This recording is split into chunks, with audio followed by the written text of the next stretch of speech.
Guys, check this out. We have achieved permanent stun. Every little swirl that you see above the enemy's head, that's a stun. We can now permanently stun the enemies with ball lightning, and this is going to be huge. With the new Abattoir of Zir, who cares how much DPS they do? If they can't even move or do anything, unless they happen to gain unstoppable, you're just going to be able to permanently stun the enemies. This is the new Stunner Ball Lightning Sorceress. Alright guys, let's go ahead and do a Buried Halls Sigil 100 with the newest update for the Ball Lightning Sorceress. So, what has actually changed in this build? So, we've actually changed quite a bit, as there had been some newer information that came out from the Abattoir of Zir. So, the main thing that's very important that actually changes up this build quite a bit is specifically the end bosses is not going to be just a single target with like a huge HP pool like we previously thought. Instead, it's going to be just a bunch of harvesters that come out and it's like a 3 monster boss, and these guys you can just I'm assuming unless there's some special mods to them, you can just instantly stun them. So we've added stun and daze and immobilize, and it's going to make the build feel way tankier. And on top of that, we have actually added a little bit more tankiness in the build, as eventually you're going to get that new Abattoir of Zir node. And I'm just going to go ahead and just kind of do the dungeon. And I'll put a timestamp in case any of you guys just want the full build, but I always think it's really important for any build guide to show you a full clear of a Sigil 100, because I understand some content creators, they clip the best of the best, and I'm just going to do the whole thing versus just showing some small little intro clips. And I'm just going to go ahead and do this all in one take, and I'll show you guys some interesting choices that we've made for the build. There's a lot more flexibility with some of the things that you can run, and I think this build is just incredibly good. And the thing that I like with my variant of Ball Lightning, and I've been doing this for a while, and I've seen a lot of other content creators start swapping to wands now as well, and that is because it's just way better. You never want to be out of resource for your build. Oh, I picked up the channeling one. It's not going to matter for our build. You guys know I always make sure that the build has infinite resource, which is really great. I've added a lot more survivability with Fist of Fate, and we're still not going to be playing Tibalts. If you want to play Tibalts, I mean, you're going to be a lot squishier once you go in. But you'll see that I'll show you guys all the armors and stats once we go into the little dummy range, and I'll show you guys more unlimited mana setups. And some of the things that we've adjusted, we adjusted the Paragon Board a little bit. It was already pretty much min-max, but we made some small adjustments just for some micro, 2 or 3% damages here and there in terms of numerical stats. But for the most part, the build is relatively similar. But what we've added in is specifically on Ball Lightning, there's a node that you can take that can guarantee your stuns. I'm gonna have to go free this prisoner over here. Something hit really hard. Was it one of these? Yeah, these guys always hit for ridiculous amounts of damage. So even if I was to rip, I don't really even mind. Those Wrathful Phantoms, any of those red ghosts, they do astronomical damage. Same thing with the skeleton ballista things. They just off-screen one-shot people in hardcore as well. And some of the best players will still die to those. So don't worry too much if you are dying to those set of monsters also. I didn't even bother reading the dungeon affix, where we gotta go to the next area over here.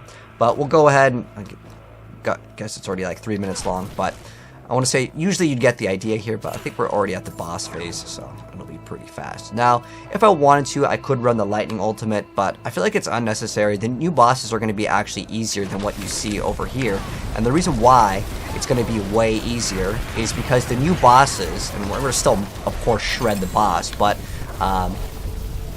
the new bosses are just basically it's like a group of elites, instead of it being just one singular boss that you have to build up the stagger bar for. You can just instantly just straight daze and just absolutely go to town. As I noticed when they did the live stream recently in the campfire, they did show off the boss, and they actually seem to hit pretty hard. So what we're going to do, we're going to go to the testing range over here in Yugioh. Alrighty, so let's go ahead and now show off all of the stats that are important to meet for at least the minimum requirement of attempting to do Zir. So you'll see that our resistances will be all the way capped over here, and then on top of that, we will also have our armor capped. You can see it's at 13,600. So let's go over all of the skills, the things have changed, as well as the Paragon Board. There's a few little minor tweaks that can give you just a little bit more DPS for pathing efficiency, but let's go ahead and start off with the skills. So, as far as the skills goes, what has actually changed? So, I'm incorporating Frost Nova in every single build. The skill is just like way too good for survivability, as well as just making things not move, and positioning yourself actually can increase your DPS a lot. I don't really feel like it's needed to run the Static Surge Ultimate because the new bosses, they're just like triple elites. And that means you can just walk up, freeze them, and then you can just go to town on them. Next skill is Teleport, and then we have all the rest of the defensive shield skills. This is like bread and butter. Activate these when things go wrong, or if you just want to sit in explosions, these are great. And then we're running Ball Lightning. You'll notice that there's a little 50 next to it. What does that 50 like number mean? That's a stun. So watch this number on this group over here. So you'll see that the number 50, it just keeps going 50, 50, 50, 50. Every single time it goes to 50, that cast of that Ball Lightning will then stun the enemies. And what's really cool with this, and I didn't even know this, I thought that was per Ball Lightning instance. Like, that one needed to hit for X amount of times. No, it's all of them. So adding them all together is that number 50, and then the next one casted after that. And you can see the little swirl above their head, that's a stun. Because the boss in the Abattoir of Zero, we learned from the live stream, is just going to be like a triple elite pack versus like a big boss that you have to build the stagger bar for. You could just sit here and you could just stun them consistently. Now, there is some sort of time where like they cannot be stunned, so don't expect to perma stun them unless your DPS is high enough, and Ball Lightning's DPS is quite high, so you may be able to do it. But realistically, this thing is huge because all the trash mobs and even the elites that come in for the most part, that's going to be melting things, and you don't run to vaults in here, so you won't be super squishy anyways. But if you want to, if the things are stunned and dazed and immobilized, you can actually deal more damage to them with some of the things that we've gotten on the tree. But that's one of the bigger changes, and I love Blizzard. Blizzard is one of my favorite skills in the entire game. If you want to run the other ice skill, because you need something to proc Talrashas, the other option is pretty much going to be Ice Blades. I've seen a few other content creators run this as well. I don't like it. I think it is terrible, because why would you want that when you can activate this, start slowing the enemies down, making it so you're going to be taking less damage, and like the damage on it isn't like special at all. It's like very, very mid. But the thing that makes it very good is it does have that potential to chill them and slow them down and even freeze them, which is quite nice. So I like Blizzard over the rest of the options as far as the ice department. Keep in mind, Frost Nova doesn't do any damage, so this will not count for your frost like damage that you need from Talrashas. Next up, as far as the skill tree, let's go ahead and go into the skill tree next. So as far as the skill tree goes, this is what we've done. I happen to have a Harlequin Crest, the Shaco equipped, so if you see any like blue numbers where it says 4 to 5, I do not have 4 points into it. It's just because that's what I have equipped.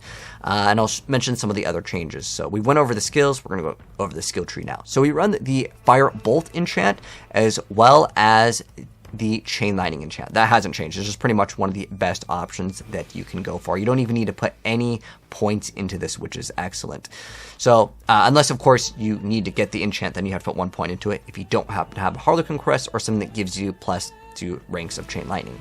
But as far as this goes, the only important stuff is, you can see Potent Warding, Devastation, and Elemental Dominance. You saw we were already res capped over there. If I just do some damage over here. We do have to activate like some damage, but this one gives us like more max res for whatever skill that we activate. So if I activate all of the different elements over here, I go over to the stats, you'll see there's more things that are res cap. We're almost at 80 fire res. 70 resistance is the max, but you can technically break the cap with certain other methods, and this is one of the things where it can go above the cap, because we have a lot of extra skill points in this build, so there's some flexibility. If you already are res capped, then you can remove points and put it into somewhere else, but there's not really too many other things you can put it into for defenses, because I get all of them.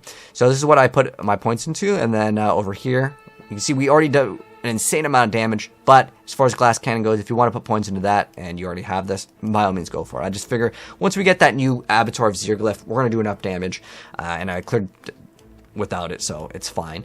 I feel like Ball Lightning does significant damage. I'd rather not take more damage.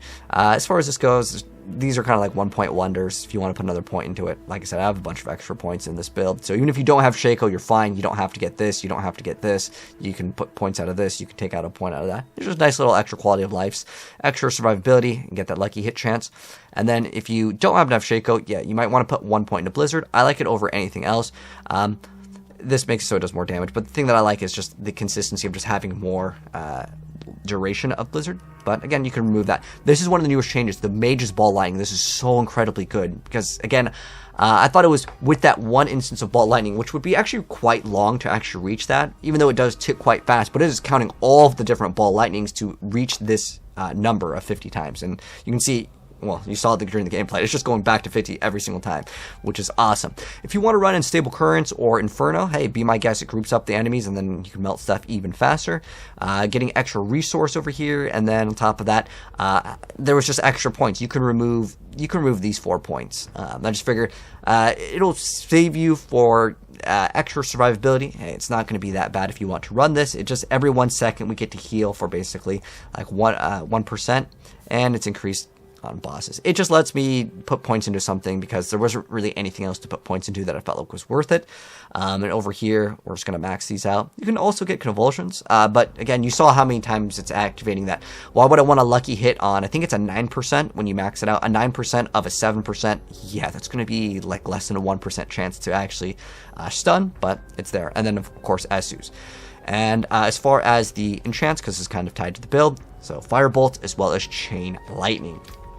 Now, in terms of the Paragon board, I will add once the Abattoir of Zir comes out, because I still think that thing is, I'm not sure if, when it says plus to core, I'm not sure if that counts decks and stuff. We'll see when it comes and drops later tomorrow, but this is what we have for the Paragon board. So on the first one, now we're going to go ahead and do Elementalists.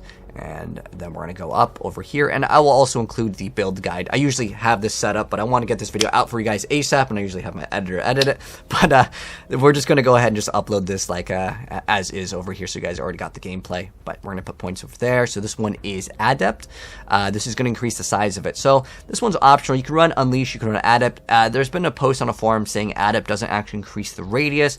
They didn't actually say it updated itself. It's so small. In theory, it does increase it, but it's like, it doesn't seem like it's 20%. It's definitely not 20%. I don't know what the actual radius increases or if it's bugged. Keep in mind, there's a lot of glyphs and things that are bugged in the game, but if you just Google like Ball Lightning Adept Mastery not working, you will see that there's a lot of people that complain about this, and other people have confirmed it doesn't work for the size. Now, as far as the damage goes, I'm pretty sure that does actually work. It's just that increased area, it doesn't really seem to increase it. Maybe by like 2% or something, because I've tested out in the training range. Test it out yourself. You'll notice that the range, it doesn't seem like it's not nearly 20% in terms of its size, but it's fine. This is more likely going to be the one that I replace for the new Abattoir of Zir glyph, but this is what we're getting over here. And then it's very important to get these mana nodes because it lets you cast your Ball Lightning 2 times before you are going to be 100 or under in terms of mana. Then we're getting Territorial on this one. And then for our 4th board, because the order does matter, we are getting this one over here. So this is Enchanter on the Frigid Fate board. So that's the first legendary node that we get. So this is Frigid Fate. And then we can go over here. This order doesn't really matter because you will not hit this threshold. If you get something with another thing with all stats, you can hit it, but it's not that big of a deal if you don't reach it. But this one over here is going to be Destruction. So we put Destruction on the Ceaseless Conduit board. And then on the Static Surge board, we do not actually put anything in here. I'm just here, honestly, for the mana. Again, it puts me at a threshold where I can cast Ball Lightning 2 times. So just as a quick recap, the starter board is Elementalist. The second board is Enchantment Master, and we are going to be getting Adept. And then for the third board, we're getting Territorial on Elemental Summoner. And then on the 4th board, again, the order matters, Frigid Fate and Enchanter. And then these 2 don't matter, but Ceaseless Conduit, Destruction, and then Static Surge. We don't get the glyph here because we aren't going to be reaching it, and it's really important to keep your mana up. The reason why is because you're able to reach that threshold of having 2 casts of Ball Lightning before it actually dips down. So there it is, guys, the build. Oh, the inventory, that's actually kind of important too. So let's go ahead and go over the gear. If you don't happen to have Harlequin Crest, I will have it in the pinned as well as the description of what you can actually run instead on the Mobalytics site. So these are some of the changes. So Harlequin Crest is pretty much one of the better choices, but if you don't get a helmet with mana, we're running at the Disobedience aspect over here. Fist of Fate was another newer change. Only run Fist of Fate if you happen to have some good roll. I'm talking about like 280 plus, but being able to daze and immobilize will actually give us more damage over here with the immobilized bonus on one of these. Devouring Blaze gives us like another 9x multiplicative damage, so that's awesome. And then I'm running Fist of Fate, but you can run any other gloves. I think I was running these ones before that would give us even more attack speed, but because you can daze the enemies, I felt like that was great. It does add some RNG to your attacks, but you can't get plus ranks to Ball Lightning in your glove department. It'd be like plus to Fireball. This is where core skills go in terms of the thing. But you don't really need crit because we will have 100% crit. Esu's actually, what's really cool is I didn't know when they updated this, but if you, as long as you move over here, you can see the Esu's 36 additional crit. This will dip down if you want to on the Paragon board. There's also an option to get more movement speed when you kill an elite, but you already get more movement speed when you kill an elite over here, so that will pretty much cap you out, and that goes beyond the limit of 100% crit strike chance. So you can have over 100. You can get like 120-ish% crit if you really min-max, but if you really put way more points into it, you could probably get 180% crit, which after 100%, there's no point. If you really want to, you could, in theory, drop these for, let's say, Penitent Greaves and get another 10x multiplicative damage, but I do like the mana cost reduction on it, as well as getting that crit strike damage.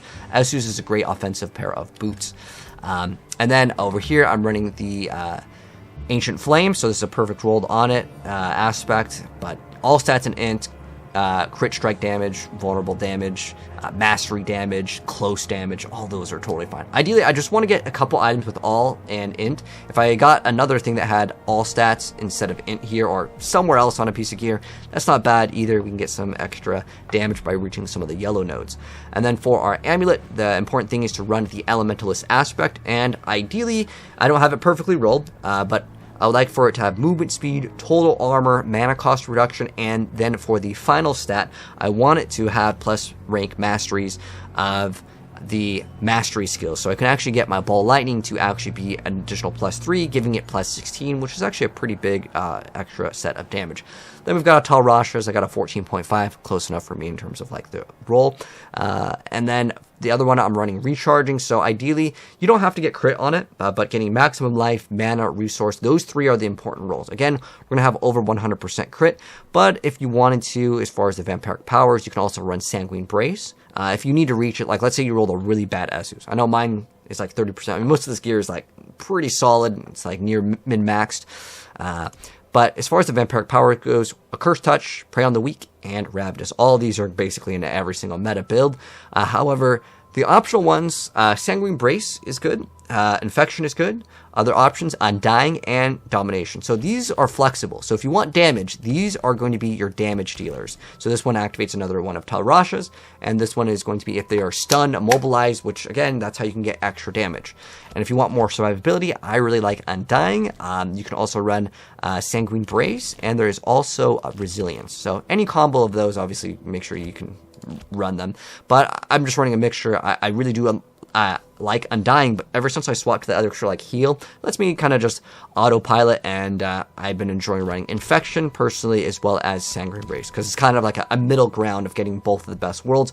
If you're getting one-shotted, Sanguine Brace will help you more than Undying, but if you're like dying to any sort of dots, I really like Undying. If you do any of the maps, specifically say like the, let me go to, I probably have a sigil here that has it. So it'll say like, monsters deal, okay, here we go. Monster poison damage. Monsters deal additional 30% of whatever as over 5 seconds.